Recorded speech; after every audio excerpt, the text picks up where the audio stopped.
దీపావళి వచ్చిందంటే ఊరు వాడ పట్టణమన్న తేడా లేకుండా సంబురాలు మొదలవుతాయి. ఈ వేడుక దేశాన్ని వెలుగుల్లో నింపిస్తుంది. ఈసారి ఈ దీపావళి దేశానికి వెలుగు ఇవ్వడమే కాదు, భారత ఆర్థిక వ్యవస్థకు కొత్త ఊపును తెచ్చింది. విక్రయాలు తారాజువల్లాగా ఏకంగా 6 లక్షల కోట్ల రూపాయలకు మించి దూసుకెళ్లాయి. ఇండియా డెడ్ ఎకానమీ అన్న డొనాల్డ్ ట్రంప్కి దీపావళి విక్రయాలు షాక్ ఇచ్చాయి. భారతీయ వస్తువులనే కొనండని పిలుపునిచ్చిన ప్రధానమంత్రి నరేంద్ర మోడీకి ప్రజలు జై కొట్టారు. ఫలితంగా దీపావళి పండుగ సీజన్లో సేల్స్ చరిత్ర సృష్టించాయి. భారత ఆర్థిక వ్యవస్థకు కొత్త వెలుగులను నింపాయి. అయితే అదే ట్రెండ్ని భారత్ కొనసాగిస్తుందా? ట్రంప్ సుంకాలను భారత్ ఎలా ఎదుర్కొంటుంది? భారత ఆర్థిక వ్యవస్థను మోడీ సర్కార్ ఎలా ముందుకు తీసుకెళ్తుంది? Let's watch. దీపావళికి జీఎస్టీ కొత్త వెలుగులు ఇచ్చిందా? పండుగ సేల్స్ కొత్త రికార్డులను సృష్టించాయా? జీఎస్టీ తగ్గింపు ఇదే ట్రెండ్ను కొనసాగిస్తుందా? దీపావళి వచ్చిందంటే భారత్ను మిరమిట్లు గొలిపే వెలుగులతో నింపేస్తుంది. ఈ పండుగతో మన దేశంలోని నగరాల నుంచి గ్రామాల దాకా, దుకాణాల నుంచి షాపింగ్ మాల్స్ దాకా ప్రతి ఒక్కటి వెలుగులను సంతరించుకుంటుంది. దీపావళి అంటేనే కొత్త ఆశలకు, విజయాలకు, వేడుకలకు సంకేతం. ఈ ఏడాది దీపావళి వేడుక మన ఇళ్లను మాత్రమే కాదు, మన దేశ ఆర్థిక వ్యవస్థను కూడా వెలిగిపోయేలా చేసింది. పండుగతో భారత ఆర్థిక వ్యవస్థ ప్రకాశవంతంగా మారింది. అందుకు భారతీయ వినియోగదారులే కారణం. ఒకసారి సిఏఐటి విడుదల చేసిన గణాంకాలను చూడండి.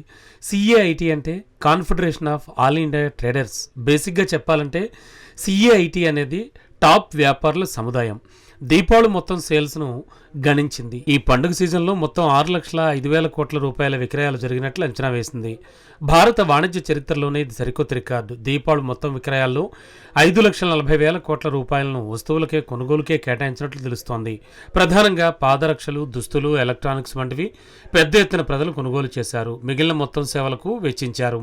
దీపావళి విక్రయాలను గతేడాదితో పోల్చి చూస్తే గణనీయమైన పెరుగుదల కనిపిస్తోంది.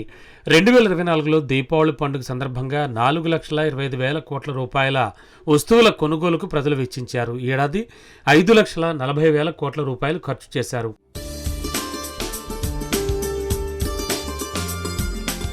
ఈ ఏడాది దీపావళి సీజన్లో 27% విక్రయాలు పెరిగాయి. సింపుల్గా చెప్పాలంటే ఇది ఖర్చుల బొనాంజా.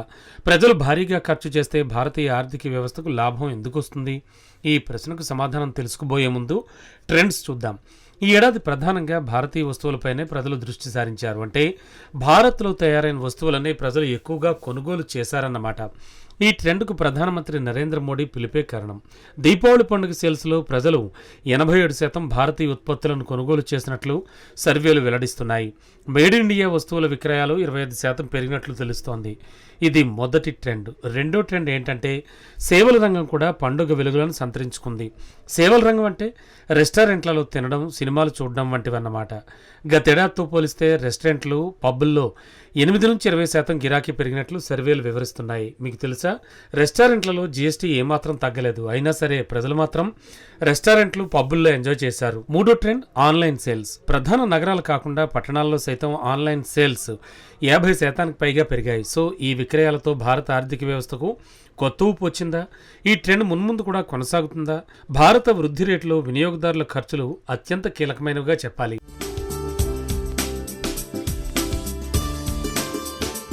ప్రజలు ఖర్చు చేస్తేనే ఏ దేశంలో అయినా ఆర్థిక వ్యవస్థ దూసుకెళ్తుంది. మన దేశంలో ప్రజలు చేసే ఖర్చులు జీడీపీలో 61% ఉంటాయి. అంటే మన దేశ జీడీపీలో ప్రజల ఖర్చులు 3/2 వంతులు ఉన్నాయి.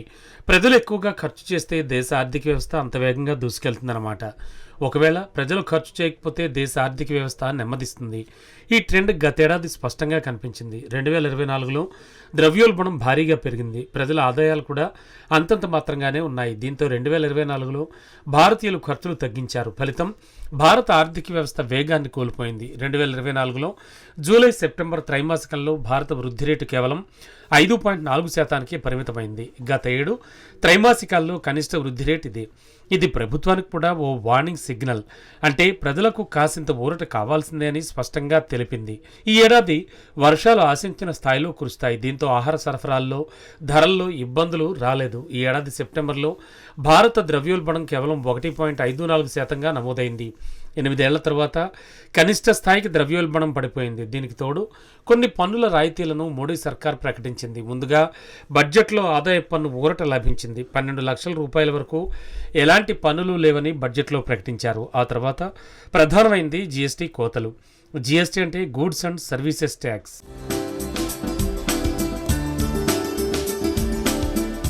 గతంలో 5%, 12%, 18%, 28%గా ఉన్న జీఎస్టీ 4 స్లాబులుగా ఉండేది. ఇందులో 12%, 28% స్లాబులను మోడీ సర్కార్ తొలగించింది. ఫలితంగా చాలా ఎలక్ట్రానిక్స్, కార్లు, నిత్యావసరాల వంటి వస్తువులు చౌకగా మారాయి. సో పన్నుల కోతలతో ధరలు విపరీతంగా తగ్గాయి. దీంతో ప్రజలు కొనుగోళ్లకు ఆసక్తి చూపారు. ఈ విషయాన్ని గ్లోబల్ ఏజెన్సీలు కూడా గమనించాయి. భారత వృద్ధి రేటు పెరుగుతున్నట్టుగా అంతర్జాతీయ ద్రవ్యనిధి సంస్థ IMF వారం రోజుల క్రితం అంచనా వేసింది. 20 పాయింట్లను పెంచి భారత వృద్ధి రేటు 6.6%కి చేరుకుంటుందని IMF వెల్లడించింది. అదే సమయంలో వచ్చేడాది భారత వృద్ధి మాత్రం తగ్గుతుందని IMF స్పష్టం చేసింది. 20 పాయింట్లను తగ్గించి 6.2%కి వచ్చేడాది భారత వృద్ధి రేటు పరిమితం అవుతుందని IMF వివరించింది. ఇది భారత్కు సవాల్గా మారుతుందన్నమాట. స్వల్పకాలంలో చూస్తే పన్నుల రాయితీలు భారత ఆర్థిక వ్యవస్థకు మేలు చేకూరుస్తాయి. పన్నుల ఊరట కలిగితే ప్రజల చేతిలో డబ్బు పెరుగుతుంది. డబ్బు అధికంగా ఉంటేనే ప్రజలు ఖర్చు చేయడానికి ముందుకొస్తారు. ఇది బేసిక్ ఆర్థిక విధానం. కానీ అసలు ప్రశ్న ఏమిటంటే, ప్రస్తుత పరిస్థితిని భారత్ కొనసాగించగలదా?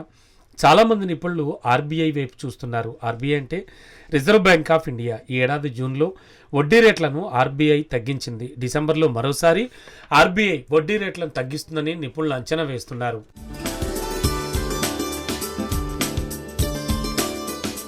వడ్డీ రేట్లను తగ్గిస్తే రుణాలను ప్రజలు ఎక్కువగా తీసుకుంటారు. ఫలితంగా ఖర్చులు పెరుగుతాయి. వచ్చే 2026లో కూడా భారత ఆర్థిక వ్యవస్థ ఊపందుకోవాలంటే వడ్డీ రేట్లను తగ్గించాల్సిందే. కానీ అదే సమయంలో విదేశాల్లో మాత్రం భారత్కు తీవ్రమైన సవాళ్లు ఎదురవుతున్నాయి. అందులో అత్యంత తీవ్రమైనవి అమెరికా సుంకాలు.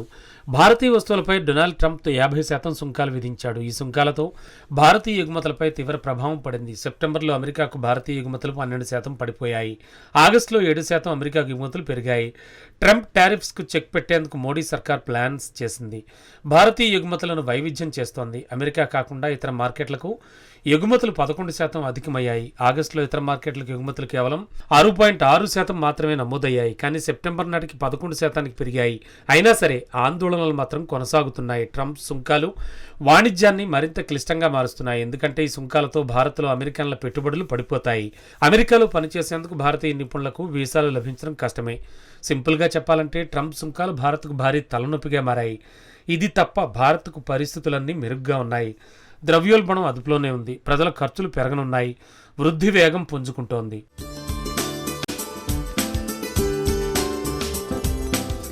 ఇప్పుడు కొనసాగుతున్న ట్రెండ్ను సంరక్షించుకోవడమే మోడీ సర్కార్కు కీలకం. అంతేకాదు దీనిపై మరింత నిర్మాణాత్మకంగా ముందుకు వెళ్లాల్సి ఉంటుంది. సో వెలుగులు సవాళ్ల మధ్య భారత ఆర్థిక వ్యవస్థను మోడీ సర్కార్ ఎలా ముందుకు తీసుకెళ్తోంది అన్నది తెలియాలంటే మరికొంతకాలం వేచి చూడాల్సిందే.